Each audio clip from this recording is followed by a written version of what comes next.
How does a busy doctor do part-time investing? Stay tuned.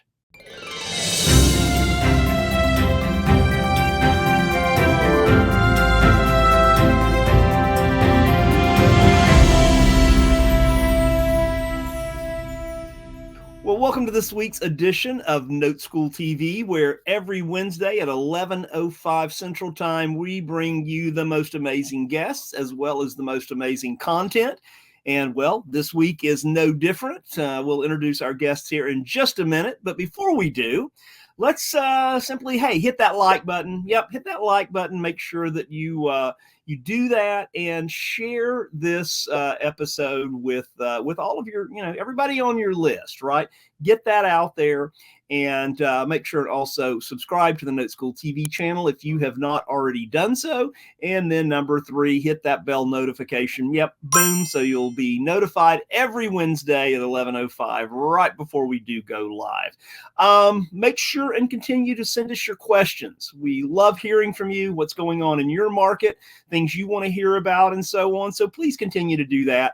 And if you would like to have more information about what we do at NoteSchool, simply go to noteschool.com/TV. Again, noteschool.com/TV. And now, well, I want to bring on our fearless leader, founder of NoteSchool, our chief visionary officer, all-around good guy, my friend, Mr. Eddie Speed. Good morning. Good morning. How are you? Well, Joe, it is middle of August in Texas. And I think Monday the high was 109. Maybe it was 108. I don't want to exaggerate. I heard that. Wayne said that you walked outside and it just almost took your breath away. The note industry can be a great inside job. Amen to that. You got boots on the ground and you're not out there looking and driving and walking in and out of houses. Yeah. Anyway, glad to be here. We got a lot of activity in the business, and our guest today is going to be absolutely a joy to everybody. Two of them, two guests. Yep, father and son. Yes, well, sir. Listen, let's jump into the news here real quick. We have the latest. It is the mid-year piece of the mid-year TREP report. TREP is like the gold standard in commercial for commercial real estate reporting. And Eddie, the headline is the commercial mortgage-backed security delinquency rate continues ticking up in July 2024, with multifamily and office driving the increase. So it pretty much just says it all. We can see what that line looks like there, and from July of 2023, and this is just a 1-year piece. Mm-hmm. Yeah. It's growing. I sent you a chart yesterday. You did. Yes. It's talking about measuring the degree of possibility of distress. Yes. And it's pretty crazy. We'll cover that too. So yes, I was saving that one for our monthly update next week. Yeah. Delinquency is definitely a factor. And there is a lot of things, let's just call it swept under the rug, that this number doesn't really reflect. Right. Yeah, the stuff going into special servicing. And Eddie, delinquents, actually there is the retail space, the industrial space, even hotel lodging is, they're doing pretty well right now. Doing better than they anticipated. Absolutely. So there it is. And guys, there's a lot going on out there. And next week we will have the monthly update. So stay tuned for that. Eddie, I'm going to drop off here and let you bring on our guests because, well, we don't want to waste any more time. These guys are great. So awesome. All right.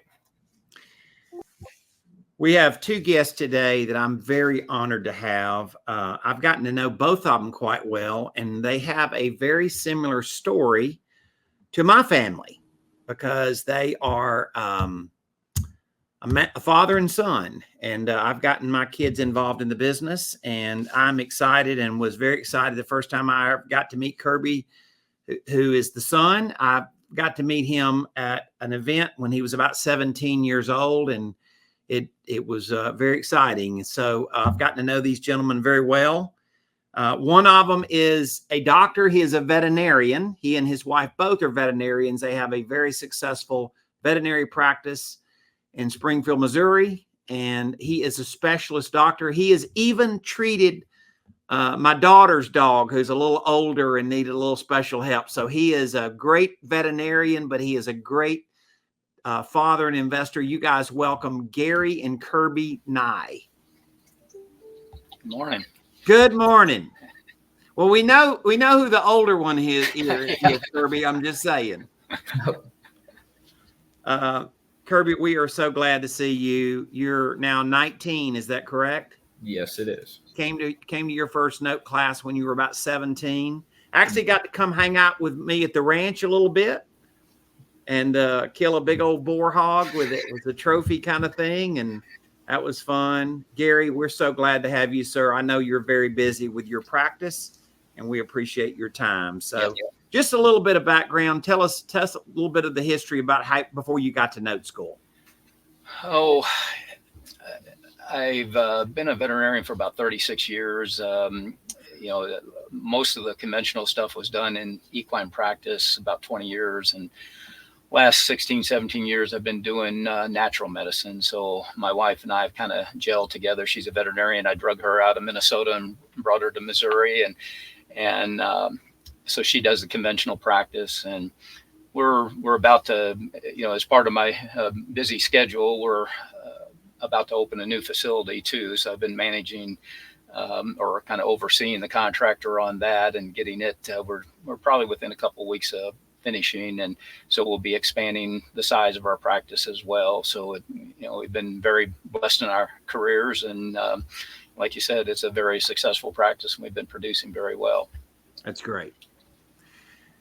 All right, so you've been a Note School star. You joined Note School, and when did you join? Was it 21? May of 21, yes. Yeah, still in the heart of the virus thing. Right. And but anyway, we've gotten to know you well. You've been very active, bought a number of performing notes, and done a number of different things along those lines, more on the performing side. Yep. Today, we're going to talk about jumping the fence and now how you've sort of gone to a more lucrative side of the business, but a side of the business that's not as simple. Mm-hmm. And we're going to talk about how you made it simple, like how you reduced it down to the simplest variables in the process that you did. So today we're talking about buying non-performing notes, Gary. Mm-hmm. What's the difference that you saw between performing your successful investing in that to jump the fence and do this? Yeah, I wanted to see both sides of the equation and get familiar with it and see, where my comfort zone was. And performing is fairly straightforward unless they become non-performing. And that's something that I thought jumping into a NPL would also help me to better understand if any of the performings ever went non-performing. Yeah. So, jumping in on that side, it was just like you said, I saw that there's a greater upside potential there if you're willing to stay the course and assume some greater risk, and we can certainly make it pay off in the end then. Well, Gary, we have a growing audience in Note School, which are people that are doctors. Now, you're a veterinarian, but as you well know, you were just at an event with us, and there was regular medical doctors there. And as you know, there's dentists. It's all kind of the same. You guys are busy, mm-hmm. right?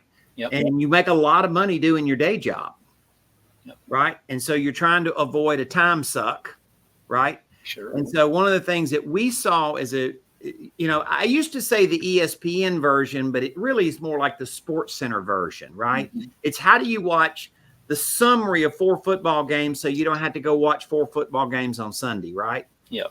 And so we called it Done For You. Like, how could we help you with the things? And so talk a little about that, because that really availed this opportunity that otherwise you might not have done.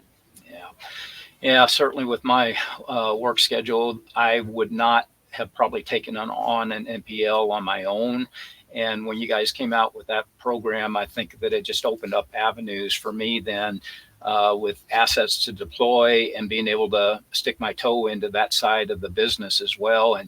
And when the trade desk presented it to me, I reviewed a few different assets and, selected the one that I wanted. And, it's just been a real education and, very easy for me along the way, working with the trade desk to work this through. And it's a process. There's no question about it.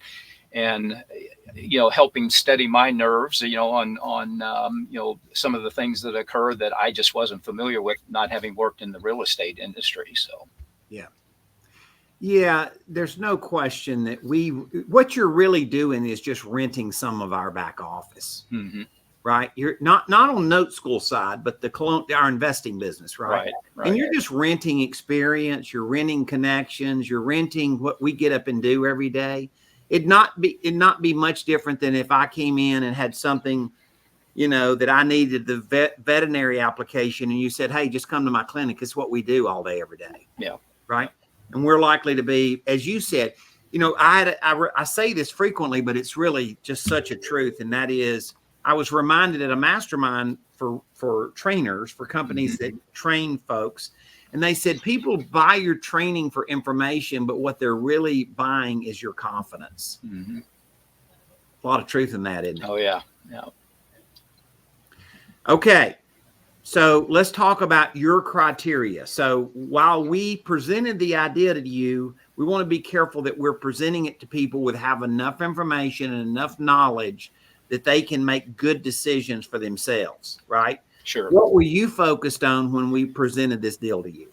Yeah, for the most part, I was looking at, investment to value level, the total legal collectible, because that, and relative to the value, because that gave me a confidence that we could recover not only what I had invested, but, some juice in the deal as well. And then, location was kind of a big one for me, because looking towards the strategy for getting out of it, I didn't want to purchase in an area that we may end up with a house that maybe was high crime or whatever the case is. And I passed on a deal that I felt was maybe not in the best of neighborhoods. This one turned out it was in a really nice neighborhood, quality house, and so on. So it gave me the confidence going in that we were going to be able to make this deal work, whatever the resolution turned out to be. Yeah, when you're dealing in non-performing, the collateral is a big factor, right? And you said investment to value ratio, which is what you paid for the note compared to what the property's worth. You need to make sure there was enough cushion above your investment. And this was in a northeastern state, which is a little more difficult to foreclose in. Yeah. And you knew that. Right. But you priced the risk. Yeah. All right. So you buy this asset. What were the next steps? When we purchased, it was already in the foreclosure process, but the borrower had applied for some assistance that was, I think it was probably federally provided to the states, and the state was administering it. So they applied for that, and took quite a while. I think they were denied initially, and then they went back and reapplied with some additional information or something, and they ended up getting approved for that. So that was kind of a little bonus along the way that isn't in every NPL, but in this one, and I think the max they could get was around 50,000, and they ended up actually getting about 48,000. So that brought them current on everything. We were probably almost 6 months into ownership of the NPL at that point, and brought them current again. And they didn't make another payment after that. So, and along the way, I'm meeting every month with the trade desk and discussing, what's going on, and they're answering my questions, and because a lot of stuff I didn't necessarily understand, especially when it came to timelines for, filings and so on. But, once we got the payoff then. I got a portion of that because some of it had been owed to the servicer, but I got a pretty good portion of it. So it really bought down my investment to an even lower level. So the ITV had even improved on it.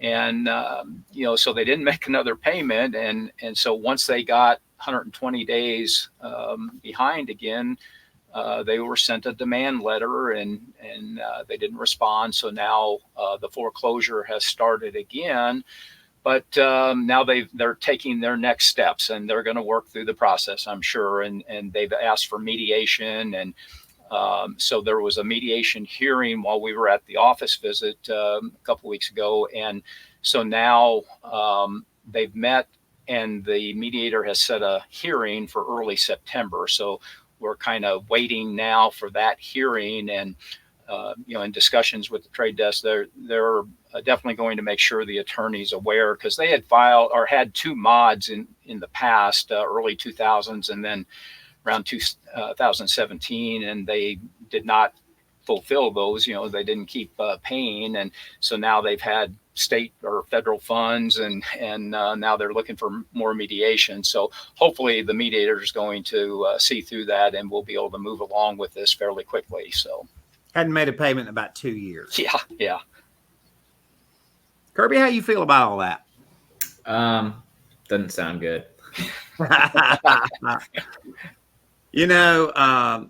Just because somebody's an adult doesn't mean that they always make good choices, Kirby. Mm-hmm. But I think your dad's in a position here with this asset. It's going to make money. He sort of bought a headache. We're kind of sharing the pain of the headache a little bit because we get to do a lot of the work, but he kind of intentionally was in a position where he could buy something that was a little bit troublesome, and he knew that. But it's got a good profit at the end. So I like your dad's model. He's leveraging some things. While he's very smart and a veterinarian, he's not as experienced at this as our team is. And so he's letting them go do a lot of the chasing and running. And then he gets to go listen to the story and says, yes, that's logical. And we leave it to him we can recommend, but it's still his note, and he makes the decisions as to what we do. So you're leaning with your dad there to learn that, Kirby, because that's how you make a lot of money. Mm-hmm. The best operators are people that surround themselves with people that are great at things that they don't want to spend the time to do, or maybe they'll never be great at that. I appreciate the fact that you're talking about when you meet with kind of our Done For You team and you guys have a monthly meeting and stuff. Charles, I assume when you're doing that, you feel like he's like quickly kind of bringing you up to what you need to know about it. Yeah. Charles is just he's got so much experience, and he brings a calmness to the equation that, things that I didn't understand or have knowledge of, and I ask questions, and then probably some of the questions, he's answered a million times for investors, but it's something he's very patient with. And he talks me through things so that I have that sense of calm. And like you said, we're renting your experience basically. And so he gives me that sense of calm that this is going to play out. We just have to, stay the course with it. And I think that's where some folks that didn't have that calm influence would probably they would panic, and they'd probably start wanting to get out of things, at the wrong time. So, yeah. Charles is probably either himself or overseeing a staff. He's probably managed between 50 and 100,000 foreclosures. So he's seen everything. And you're right, he does have a calm nature about him, and that really helps because it takes the emotion out of it. Emotions and good business decisions usually aren't the same. Yeah. No, I know that. My wife stays out of the business, and she lets me handle that. That's awesome. All right, so let's progress forward a little bit. You're heading to mediation. the position that our attorney, your attorney that we're managing, that is going to take to the table is that, hey, these people have tried to modify in the past. They've been unsuccessful. They hadn't made a payment in 2 years. They also hadn't paid their taxes or insurance, right? Yep. And where do they act like they are acting like they're responsible, that they're going to, like, all of a sudden life's going to be great and they're going to be able to pay? Right. It seems somewhat illogical. Yeah, that's one of the things that has puzzled me so much through this whole process is the illogic of the thought process of the borrower at times. And Charles is, explained that he's, like you said, he's done so many of these and he's seen illogic thought process over many years. And because there's, even when I bought the asset, the latest BPO,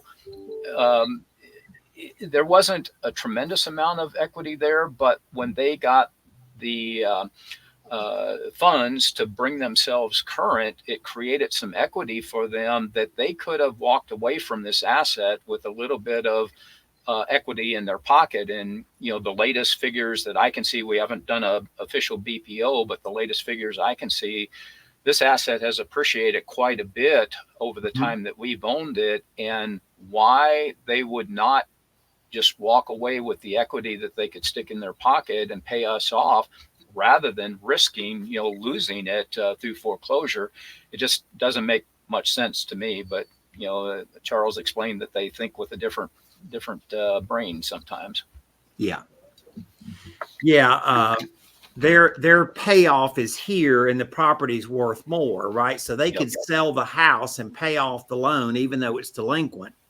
They could pay off the loan and have a pretty good, decent amount of equity that would let them walk away with the house with some equity. And that's what we hope that they do. Right. But, sometimes we weren't hired on as their counselors, right? We just own their mortgage, right? Yep. All right. I want to move to the most important part. Let's talk about Kirby. Right. What are you and Kirby's mission in him getting involved in this? It is something that, I've been on and talked before about, and I know I've talked at NoteSchool and at the Note Expo and stuff, that, it's been my goal in getting into this. When I first got into the note business and first started training with you, that it was very clear that was the best decision that I could make for trying to deploy assets and diversifying what we've got invested. And I wanted to really, I've got a son that's about 4.5 years older than Kirby. And my goal was really to provide both of them the knowledge. So in other words, teach them to fish rather than just handing them an inheritance when his mother and I pass, and really, set them up so that they can produce through the rest of their lives and teach their family as well. So make it generational and hopefully carry this on. And at his young age, he's in the business about the time that you got started, and he's got unlimited upside if he chooses to really grasp this and work with it. And I was proud of him right out of high school. He went and got his real estate license, and he's actively working in the real estate business now. So he's got an avenue for finding some deals and connections and so on out there. So it'll be up to him to run with it, but I certainly want to give him that opportunity to see the training through NoteSchool and then to run with it from there. Kirby, what do you want? That's a great question. I don't want to have to be stuck at a 9-to-5 job the rest of my life, not feeling like I've done anything, especially to help out a future family of mine. I want to feel like I have done something with my time here, practically. Kirby, when I was 20 years old, and you came to NoteSchool at 17, so you beat me. But when I was 20 years old is when I started with my father-in-law in the note business. it wasn't so defined back then. There wasn't Note School. There wasn't the tools that we built now were not available. I built those with a heart to think there's a next Eddie Speed out there that could sure get a compression of time and learn things a lot quicker than I had to learn them, right? But the thing that I was very fortunate of is my father-in-law was a good mentor, and he spent a lot of time with me and that kind of thing. And I feel like that's your dad, right? He wants you to learn this, and he's, you know, constantly talking to you about what you're experiencing. Tell me a little about that. So sort of as I've learned a little bit, first of all, him taking me to all the Note School events for the past 2 years, he's found out a good avenue for me to sort of get into this note investing by using my real estate license, which I am on a team through EXP, and hopefully I can get some of my fellow agents on the team to realize, oh, I don't want all these rentals anymore. And hopefully get some of them to switch over to notes. Yeah. Through me and my dad. That's awesome. You like this? You like the notes? Oh yeah. I love learning this. Is it because it's interesting and they all have stories to them? That's a big part. I'm becoming obsessed with it. I've learned that if you're just interested, you don't really go anywhere. You got to become obsessed with it. I like that. This isn't what when you hang out with your friends, do you tell them what you do? I try to. They don't even really know what I do as a realtor. They don't get it, but I try to explain it to them. Yeah. But the note investing has a particular unique dimension to it, right? Mm-hmm. That's awesome. All right, Kirby, you keep doing what you're doing. I think everybody in this audience is probably got their eyebrows raised to say this young man's going somewhere, right? Kirby, I don't care if it's athletics. I don't care if it's the greatest musicians. I don't care if it's the greatest anything that people that surpass what's normal. In sports, they call it the X factor. I believe you have the X factor. Well, thank you.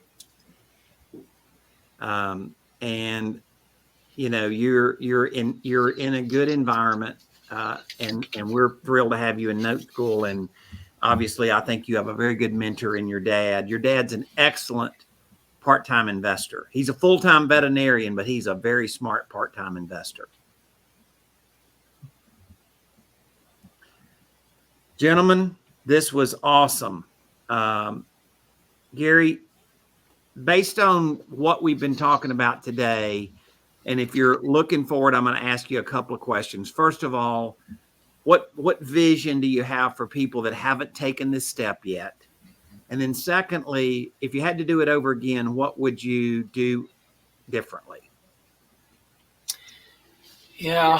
For folks that haven't, that are thinking about taking the step and you know, to me, when I heard the presentation that was done at our local RIA, you know, because I had done the Kiyosaki training and some other stuff, and you know, rentals just didn't appeal to me, and I'm glad that the good Lord kept me out of doing that. But when I first had that presentation, it just made it clicked, and it felt right, and I could see where it could be taken. And so, you know, coming into Note School, it was very clear that, you know, and I've said this early on, that, you know, I spent years being trained as a veterinarian in university settings and residencies and stuff, and that really Note School is kind of the Harvard of the real estate note business out there. And so if you want to do it right, you really should invest in the training I want it to be the best veterinarian that I can be. I want to know as much as I can about note investing as I can. So doing the training, and yes, there's a cost to it, but you're paying for a wealth of experience and the cutting edge creativity that you bring to the equation as well, that keeps Note School students out there on the forefront of what's going on in the industry. And that is just so important along the way. So, the biggest thing that I think I would have changed coming in is that I wanted to try several different things and see where I settled and what appealed to me the most.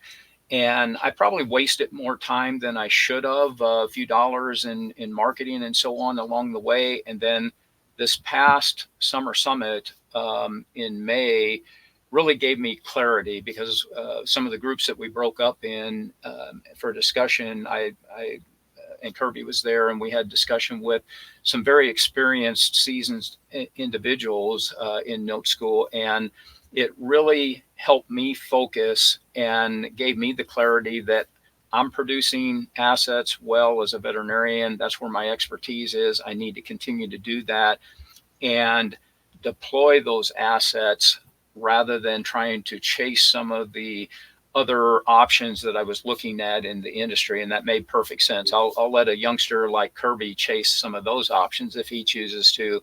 And I'll assist him along the way. But the thing I would have changed, I would have focused earlier than what I did. But, I looked at it as a 4-year university education for me in notes. And that's, I'm using that. Sometimes people change their majors along the way. And so I certainly have focused now, and I know where I need to be. So. Well, and we'll use that. We'll use that in helping others, other busy doctors, right? Yep. Other people that have super full-time jobs. And how do you go do this confidently on a pretty part-time basis? Kind of the sports center versus watching the 4 football games on Sunday analogies.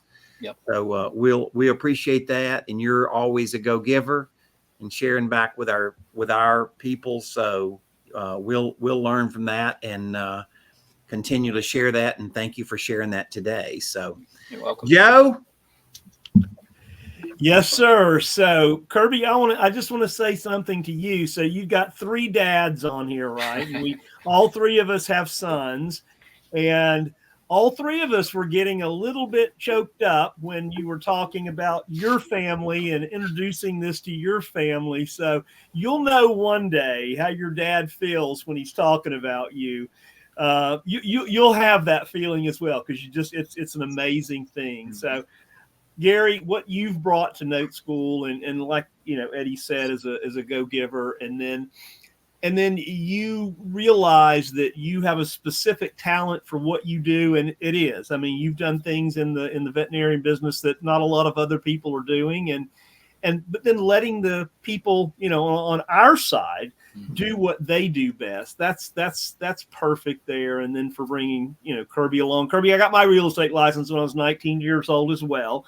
I started doing some houses though, some fix and flips. So wish I'd have started in the note space a little earlier, but hey, you're there, man. You got a lot of runway ahead of you. So we appreciate you guys. Yep. You're welcome. Yep. So thanks for being on. Eddie, final words.